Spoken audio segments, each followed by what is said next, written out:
You're watching Nightline with me, Muhammed, Ahmad, Hamdan. The top stories. Secretariat to be established to address overlapping issues and wastage of funds. And 3 senior doctors among 32 arrested over fraudulent SOCSO claims.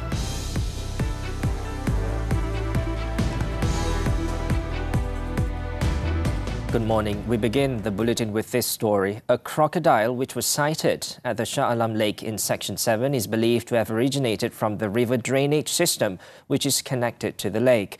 An operation was carried out by the Selangor Wildlife and National Parks Department or Buletin along with the Shah Alam City Council after a video of the alleged sighting went viral on social media. During the operation, which was carried out at around 4:30 p.m. on Tuesday, newsmen reporting the incident caught sight of the reptile in the waters. However, it disappeared under the surface after about 5 minutes. According to Selangor Perhilitan Director Wan Muhammad Adib Wan Muhammad Yusof, his team will conduct regular monitoring and a relocation operation will be carried out based on assessments and ongoing field observations. Kita lihat tasik-tasik yang besar ni juga bersambungan dengan sungai-sungai yang berada di Selangor. Jadi kebarangkalian ataupun punca wujudnya ataupun munculnya buaya dalam tasik ini adalah kemungkinan faktor air banyak, hujan, banjir. Jadi saliran sungai yang menghubungkan tasik-tasik ini menyebabkan buaya-buaya ni mungkin masuk. He said the crocodile would be relocated to the Paya Indah Wetlands Crocodile Sanctuary once it is successfully captured. Checks found that the authorities have also put up warning banners in the area to remind the public to always be cautious and to stay clear of the lake. The government will establish a secretariat for the rationalisation of federal statutory bodies to address the issue of overlapping functions and wastage of national funds. Prime Minister Datuk Seri Anwar Ibrahim said the secretariat will start its duties immediately in line with the government's efforts to reform the civil service. Ada badan-badan berkanun itu terlalu banyak dan bertindih dan sukar untuk rasionalisasi, maknanya nak dikurangkan, nak diperkemaskan. Dan keterlanjurannya pun banyak, belanja tak terkawal. Anwar said this at the Finance Ministry's monthly assembly in Putrajaya on Tuesday. He added that the reform measures also involve closely monitoring all appointments of chairpersons and board members in statutory bodies, government-linked companies and government-linked investment companies to ensure proper financial governance. The Prime Minister said this was because some individuals in these positions view them as rewards and display extravagance, even though the funds come from the people and the nation. He also said that these appointees should not hold too many positions and must receive training, including in financial management. As such, these agencies and statutory bodies will have a representative from the Finance Ministry to oversee financial management and ensure good governance. On Monday, Anwar hinted that large-scale reforms involving government agencies and departments would begin this month. He said that the government must take this step to resolve issues of public service inefficiencies that have been troubling the people. Meanwhile, the Prime Minister reminded all personnel within the Finance Ministry and its agencies that they should not be intimidated by pressure or threats while carrying out their duties. Anwar, who is also the Finance Minister, assured that he will defend personnel who are performing their duties diligently. Saya nak bagi peringatan, kalau nampak ada kecelaruan dalam memandang agensi, anggota itu akan diharamkan dari menduduki mana-mana lembaga lepas itu. Jadi ada pertanggungjawaban. Kalau tidak kita bagi arahan, dia tak lakukan. At the Assembly, Anwar revealed that the Inland Revenue Board, IRB, has received numerous complaints and criticisms merely for fulfilling its duties. This involves certain groups that previously avoided paying taxes but are now required to do so. He stressed that those who have previously managed to avoid paying taxes must realize that such practices cannot continue. Meanwhile, the Congress of Unions of Employees in the Public and Civil Services, QPEX, is hoping for a role in the newly announced secretariat tasked with rationalising federal statutory bodies. In a statement on Tuesday, its president, Dr. Ahmad, emphasised that it is crucial to prioritise staff welfare alongside service rationalisation efforts. He added that union representatives can also ensure staff perspectives are considered before any decisions are implemented. Adnan further urged all public servants to heed the Prime Minister's call for improved service delivery. He also said that cooperation of all levels of public servants, especially department heads, will significantly bolster the government's efforts in planning the reform framework and ensuring the success of initiatives aimed at improving the civil service. At another event, Anwar urged private companies to emulate Khazanah Nasional Berhad by offering fair salaries to employees. He said businesses should balance financial goals with ensuring fair treatment and adequate compensation for their workers.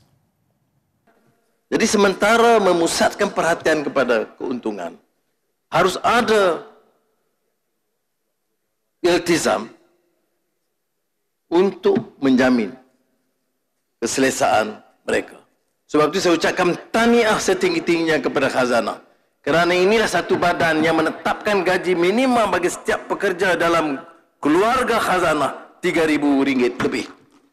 Anwar said this in his address at Khazanah's 30th anniversary celebration in Kuala Lumpur on Tuesday. He also noted that Khazanah's initiative aligns with his recent announcement that civil servant salaries should not be less than 2,000 ringgit. In his speech, the Prime Minister announced that approved investment inflows into the country during the first 6 months of this year rose to 160 billion ringgit. This represented an 18% growth compared to the same period last year. These investments involved nearly 3,000 new projects that will create over 79,000 job opportunities for Malaysians.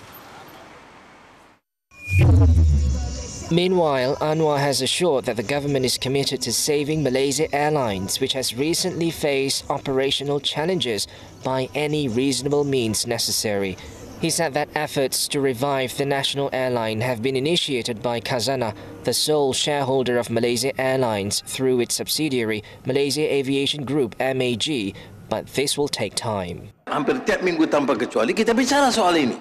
Bagaimana untuk bantu menyelamatkan. Tapi percayalah, dari segi kerajaan, saya nak beritahu pada Khazanah dan Malaysia Airlines, we remain committed to ensure the success of the airlines, because it is our national airlines and it has to come back to perform. Moving on, the allocation amount for opposition members of parliament was not disclosed in the draft Memorandum of Understanding on the matter because the terms have not been agreed upon by the bloc. Deputy Prime Minister Datuk Seri Fadilah Yusof said if the opposition does not agree with any of the terms in the MOU, they should express it by using the right channel rather than through the media. Jadi benda yang dicadangkan, jadi dia tak setuju, bagi tahu apa yang mereka nak.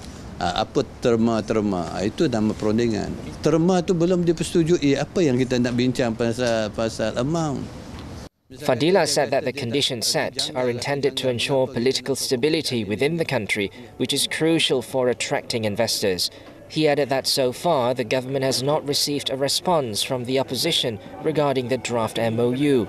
On Monday, Perikatan Nasional Chief Whip Datuk Seri Taqiyuddin Hassan said that the government has set 7 conditions for the opposition, including support for the government until the end of the 15th parliament term to enable them to receive allocations. He also claimed that there was no allocation amount specified in the draft MOU. Prime Minister Datuk Seri Anwar Ibrahim will undertake a 2-day working visit to Russia beginning Wednesday to attend the 9th Eastern Economic Forum, EEF, in Vladivostok, the largest seaport city in Russia's Far East region. The highlight of the visit will be the bilateral meeting with Russian President Vladimir Putin, during which Anwar is expected to reiterate Malaysia's interest in joining the BRICS intergovernmental organization, as Russia is currently holding BRICS chairmanship. Speaking to Malaysian journalists in Vladivostok, Malaysia's ambassador to Russia, Datuk Lun Lai Cheong, said that Malaysia's interest in joining BRICS should be viewed in the context of diversification. This would provide Malaysia with greater opportunities to participate effectively in global discussions, including those on equitable development and trade financing. There is this misperception that when we talk about BRICS, it's about trying to go against your moving away, shifting your alliance and all that. It's not that. In addition to BRICS, Anwar and Putin are also expected to discuss ASEAN-Russia cooperation and exchange views on global issues, including the Russia-Ukraine conflict and the situation in the Middle East. This meeting will provide an opportunity for both leaders to take stock and discuss bilateral relations, including trade and investment, higher education, technical and vocational education and training or TVET, agriculture and food security, tourism, and explore collaboration in new areas such as aerospace and advanced technologies. Anwar will also address the plenary session of the EEF on September 5th. In 2023, Russia was Malaysia's 8th largest trading partner among European countries, with total bilateral trade rising 15.6% year-on-year to 14.22 billion ringgit compared to 12.3 billion ringgit recorded in 2022. Now, 3 senior doctors were among 32 individuals arrested over their alleged links to a cartel said to have been falsifying Social Security Organisation SOCSO disability claims. They were detained in a special operation conducted by the Malaysian Anti-Corruption Commission (MACC) in Pulau Pinang on Tuesday. The arrest of all the suspects was confirmed by MACC Chief Commissioner Tan Sri Azambaki. It is believed that the cartel has been making SOCSO claims with falsified documents with the help of doctors working in cahoots with them. Yang melibatkan isu pemohon-pemohon dengan pihak-pihak doktor dan lain-lain ini membuat tuntutan yang palsu lah hubung dengan kononnya mereka ada buat claim jadi kepada SOCSO, tetapi tuntutan-tuntutan ini adalah tidak benar dan melibatkan doktor-doktor ini kerana mereka mengesahkan suatu sakit atau kecederaan yang sebenarnya tidak wujud ya. Azam added that the other individuals detained comprised 19 contributors and applicants, 8 agents and 2 runners. It was understood that 2 of the doctors were picked up from Seberang Jaya Hospital and 1 from Bukit Mertajam Hospital. Azam also said that the probe is still ongoing and a decision will be made on Wednesday whether there is a need to remand all the suspects. The case is being investigated under Section 18 of the MACC Act. At least 11 killed after school bus crashes into crowd. These and more from the Foreign Front when we return.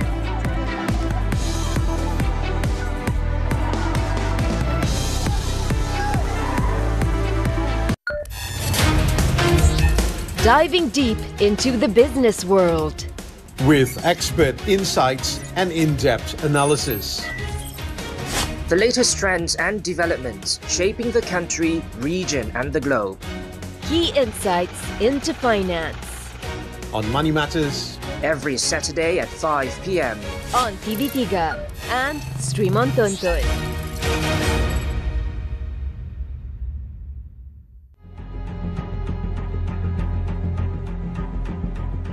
Zara masuk hospital ni. Tak tahulah mati ke hidupnya. Saya dapat kesan ada air mani di atas buai tu. Masa naik tangga tu, dia dah pegang muka saya. Dia macam nak bagi tahu sesuatu. Nur Muazzara Ulfa Muhammad Zainal, bayi 11 bulan yang meninggal dunia Jumaat lalu selepas 2 hari berada dalam keadaan kritikal. Onto the foreign front. In China, 11 people were killed after a school bus ploughed into a crowd of people outside a middle school in Shandong province on Tuesday.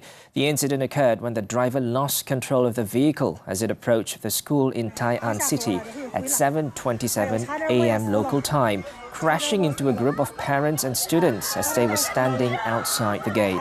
The driver was being held by police and the cause of the incident was still under investigation. Deadly traffic accidents occur frequently in the country due to lax safety standards and widespread disorderly driving.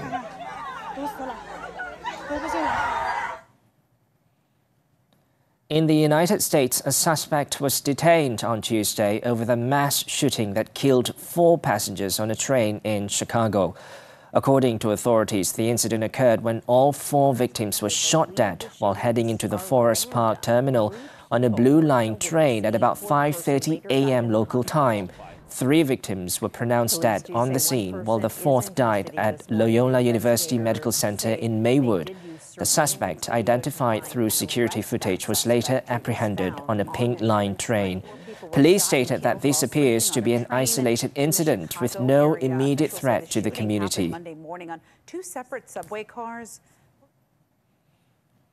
Moving on, the Zionist regime continued its relentless attacks on Gaza on Tuesday, killing at least 33 Palestinians across the besieged enclave in the past 24 hours. According to Palestinian officials, among those killed were 4 women in the southern city of Rafah and 8 people near a hospital in Gaza City in the north.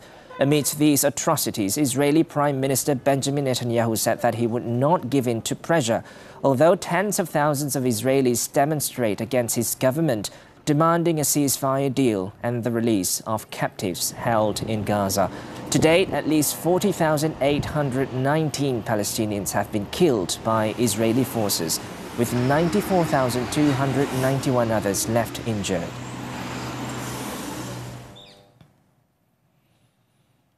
Hong Kong-based Cathay Pacific Airways was grounding and inspecting all of its Airbus A350 airplanes after a first-of-its-kind engine component failure forced a flight to turn back on Monday.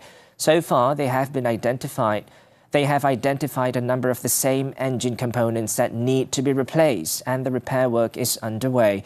The aircraft cleared for operation will return to service, while those identified with technical issues will undergo further repair and maintenance work.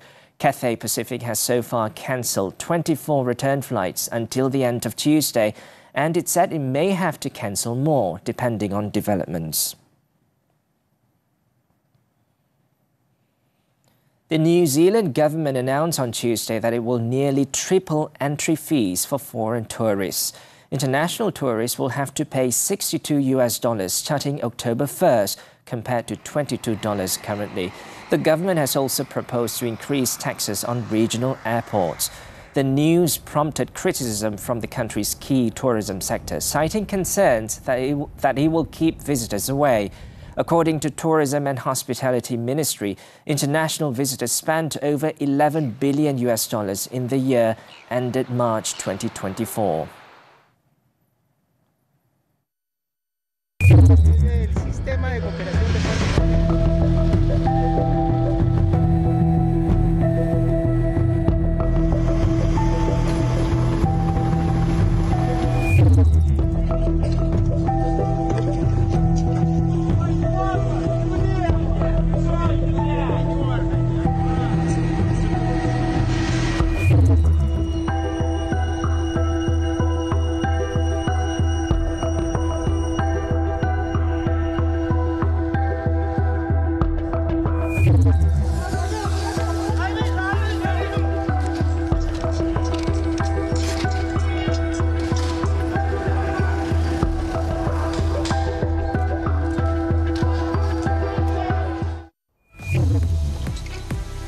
Sinner outlasts Paul to meet Medvedev in quarters. Actions from the US Open when we come back.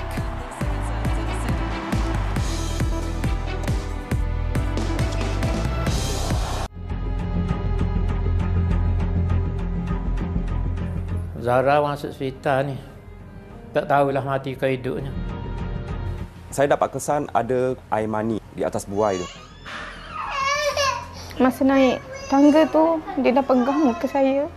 Dia macam nak bagi tahu sesuatu. Nur Muazzara Ulfa Muhammad Zainal, bayi 11 bulan yang meninggal dunia Jumaat lalu selepas 2 hari berada dalam keadaan kritikal. Wanita hari ini. Menipu untuk kebaikan, logik ke? Tapi nak tipu sampai bila? Olimput di WHI, saya wakil negeri Selangor. Kalau awak kalah, awak jadi siput sedut masak lama. Bencana boleh berlaku pada bila-bila masa saja. Waspada tentang cuaca dan cakna tentang keselamatan diri. Tak ada tabung kecemasan. Macam nak simpan duit pun tak ada. Hubungan ipar 2 ada batasnya. Ipar terpaling Jumaat ini. Semuanya di WHI TV3 dan stream di tonton.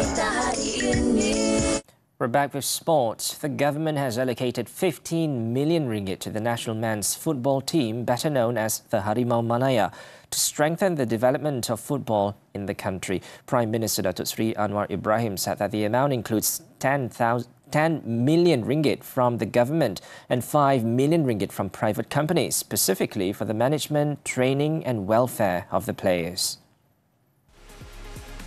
Mengenangkan banyak masalah dan rakyat, bukan saja terutamanya orang muda yang minat tentang bola sepak, saya mengambil keputusan untuk secara pribadi memantau dan membantu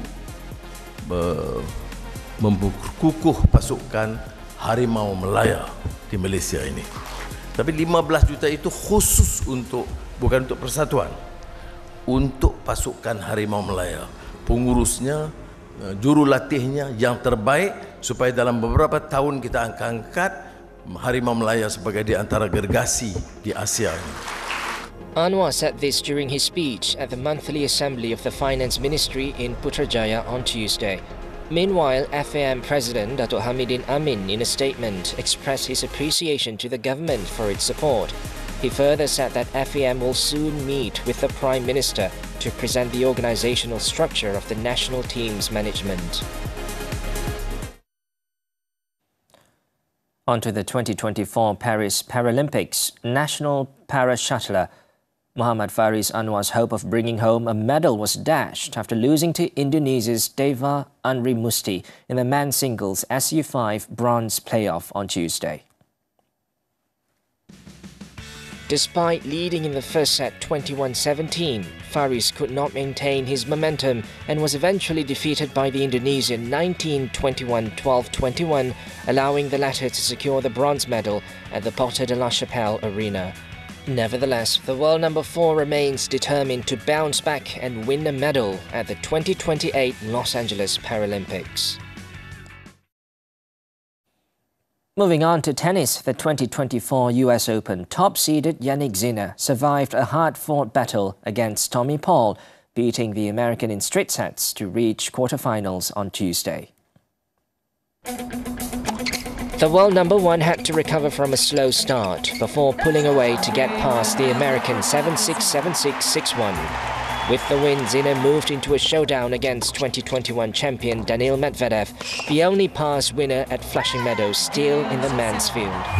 In another action, Alex de Minaur reached his 3rd consecutive major quarter-final after overcoming fellow Australian Jordan Thompson 6-love, 3-6, 6-3, 7-5 in 2 hours and 57 minutes. Waiting him in the last 8 will be Jack Draper, who cruised past Tomasz Mahaj 6-3, 6-1, 6-2. In the women's event, Iga Świątek showcased her all-court game in a straightforward 6-4, 6-1 win over Russian Ludmila Samsonova, continuing her flawless run through the Flushing Meadows draw. The world number 1 is set to face American Jessica Pegula next, whom she defeated in the quarterfinals 2 years ago. Joining her was Beatriz Haddad-Maia. The Brazilian avoided an early upset at the tournament as she sent former world number 1 Caroline Wozniacki packing 6-2, 3-6, 6-3. Next up, Haddad-Maia will take on Russian Karolina Muchova, who ousted Italian 5th-seeded Jasmine Paolini 6-3, 6-3.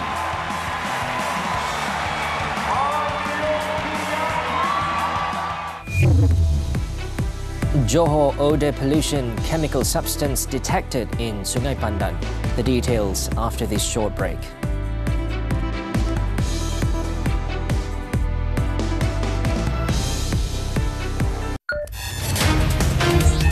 Diving deep into the business world. With expert insights and in-depth analysis. The latest trends and developments shaping the country, region and the globe. Key insights into finance. On Money Matters. Every Saturday at 5 p.m. on TV3 and stream on Tonton.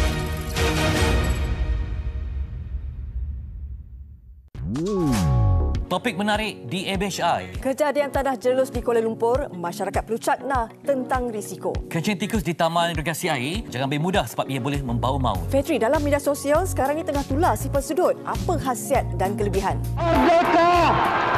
Jom kita imbas gemilang dan nostalgia di Stadium Merdeka yang penuh bermakna. Dan perdagangan mata wang kripto dalam soal wang. ABHI setiap Isnin hingga Jumaat jam 9.30 pagi. Juga stream melalui Tonton. Nightline continues. In Johor, a school and a kindergarten in Johor Bahru have been forced to close due to strong odor pollution affecting 4 residential areas in the district. The odor pollution is believed to be caused by an unidentified chemical substance detected in Sungai Pandan.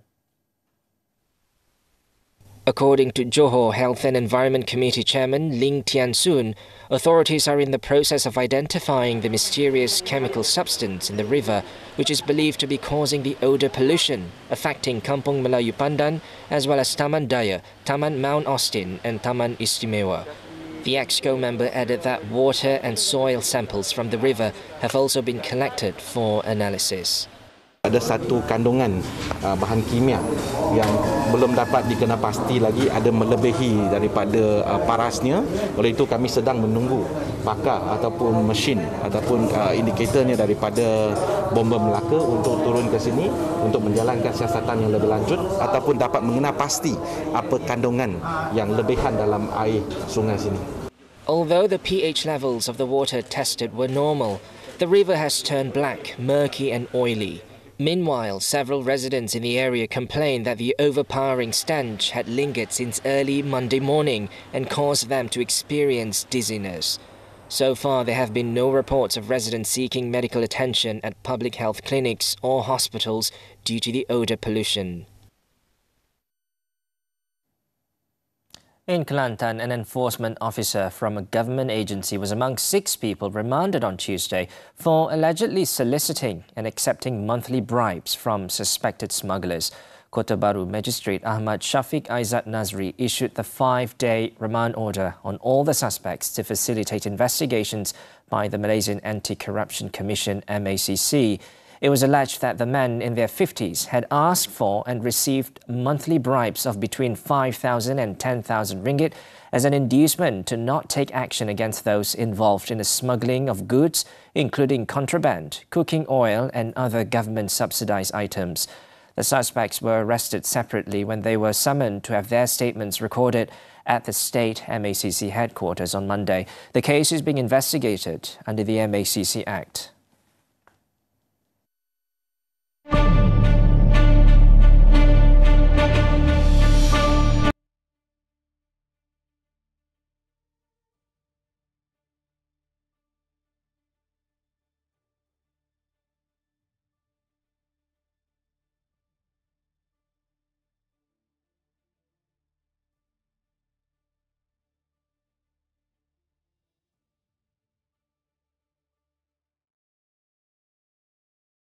Nightline draws to a close this time around. Let's take a look as contestants from all over the Netherlands gathered in the central village of Polsbroekerdam for the yearly National Vierlippen or Canal Vaulting Contest. With that, I'm Muhammed and thanks for tuning in and be safe.